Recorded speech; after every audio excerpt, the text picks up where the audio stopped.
dernier des films de Vigan. Vous l'avez certainement, vous qui vous intéressez à la littérature, vu passer dans des émissions de radio ou de télévision. Il s'agit de Je suis Romane Monnier, page 14, des films de Vigan. Bon, la plupart d'entre vous ont lu les livres de films de Vigan. Hein. Je rappelle quelques titres. Elle s'oppose à la nuit, d'après l'histoire vraie, les enfants sont rois, les gratitudes, etc., etc. Elle a obtenu plusieurs prix. Toujours intéressant de Vigan, elle fait du romanesque, souvent ancré dans la réalité du monde d'aujourd'hui, de notre monde. Et là, ce livre ne déroge pas à la règle. Alors, le topo, en quelques mots, un jeune homme, trentenaire, Thomas, lors d'une soirée un petit peu trop arrosée, va malencontreusement échanger son téléphone avec celui d'une jeune femme, il ne le sait pas encore, un téléphone en tout point identique au sien, à ceci près que le lendemain de cette soirée où il est rentré difficilement à la maison, quand il veut ouvrir son téléphone, il n'y arrive pas, et pour cause, c'est pas le sien, donc c'est pas le bon mot de passe, etc., c'est pas le bon code. Donc,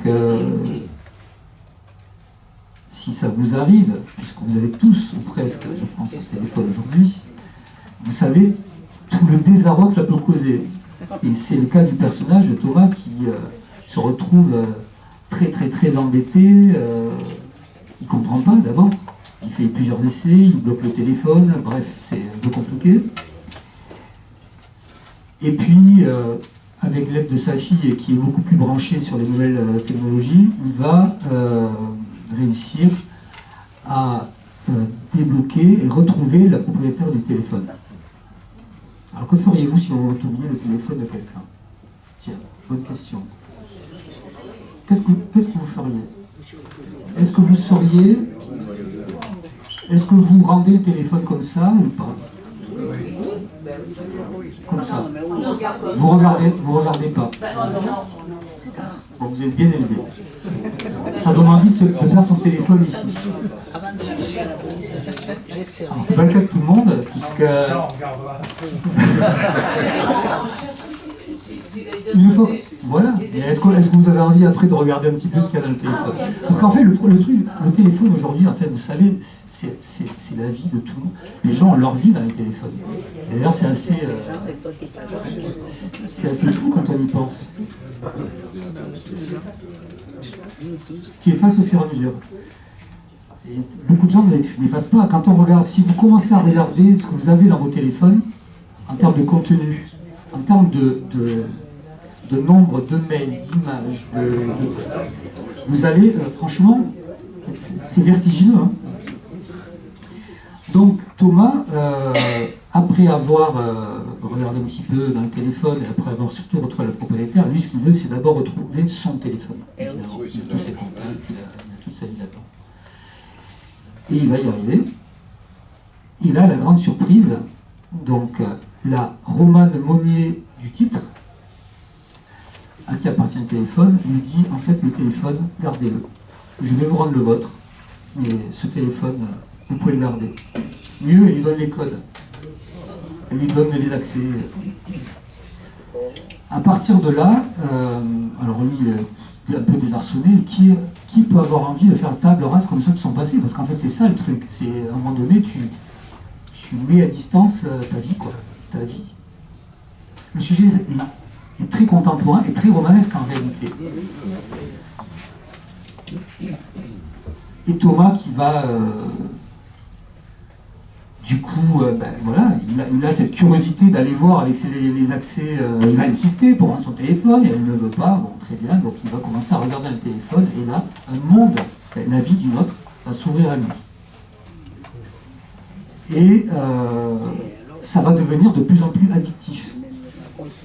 Il y aura plus tard de rentrer pour fouiller dans les méandres de cette vie. Et ce qui est très intéressant, évidemment, c'est que des épisodes vécus par la fameuse Romane Monnier font écho à sa propre vie et lui font réenvisager, réévaluer des tas de choses. Donc il y a ce double, comme ça, ce double mouvement, en allant vers cette histoire qui n'est pas la sienne, il revient à sa propre vie. Bon, je n'en dis pas plus, vous verrez c'est vrai que dans un téléphone, aujourd'hui, vous avez à la fois des choses les plus triviales, souvent, en tout cas, c'est mon cas, des choses qui n'ont qu'un... Et puis vous avez des choses essentielles, des choses auxquelles on tient en réalité. Et oui, j'y ai vu un petit peu le sujet principal du livre. Que reste-t-il, enfin, je ne sais pas si vous avez déjà posé ce genre de questions, mais moi je me suis posé à la lecture de ce livre-là, de toutes ces traces, que reste-t-il après nous?